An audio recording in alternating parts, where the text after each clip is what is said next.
క్షీరసాగర మథనం లోక కళ్యాణం కోసం శివుడి త్యాగం. పూర్వం దేవతలు, అసురులు, రాక్షసులు అమృతం కోసం పాలకడలిని చిలకాలని నిర్ణయించుకున్నారు. మందర పర్వతాన్ని కవ్వంగా, వాసుకి అనే సర్పమును తాడుగా చేసుకుని మథనం ప్రారంభించారు.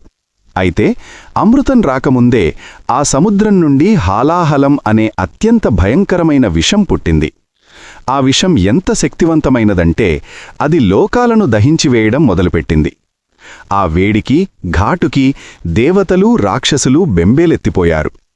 లోకాలను కాపాడే దిక్కు ఎవరని అందరూ కలిసి కైలాసానికి వెళ్లి పరమశివుడిని ప్రార్థించారు.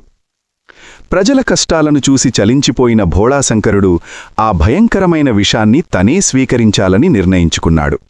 ఆ హాలాహలాన్ని దోసిట్లోకి తీసుకుని ఒక్క గుక్కలో మింగేశాడు. ఆ విషం శివుడి ఉదరంలోకి వెళితే లోపల ఉన్న ప్రపంచానికి, అంటే శివుడి ఉదరంలోనే సమస్త జీవరాశి ఉంటుందని నమ్మకం. ప్రమాదం జరుగుతుందని భావించిన పార్వతీదేవి వెంటనే తన హస్తంతో శివుడి కంఠాన్ని గట్టిగా పట్టుకుంది. దీనివల్ల ఆ విషం లోపలికి వెళ్లలేదు, అలాగని బయటకు రాలేదు. అది శివుడి కంఠంలోనే ఉండిపోయింది. ఆ విష ప్రభావం వల్ల శివుడి గొంతు నీలం రంగులోకి మారిపోయింది. అప్పటినుండి ఆయన నీలకంఠుడుగా ప్రసిద్ధి చెందారు. ఆ విషం వల్ల కలిగిన వేడిని తగ్గించడానికి శివుడు తన తలమీద చంద్రుణ్ణి ధరించాడు. గంగమ్మను జటలలో నిలుపుకున్నాడు. శివుడు తన కష్టాన్ని తాను అనుభవిస్తూ లోకాన్ని కాపాడే త్యాగానికి నిదర్శనం.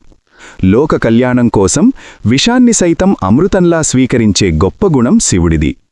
లోక కళ్యాణం కోసం విషాన్ని సైతం అమృతంలా స్వీకరించే గొప్ప గుణం శివుడిది.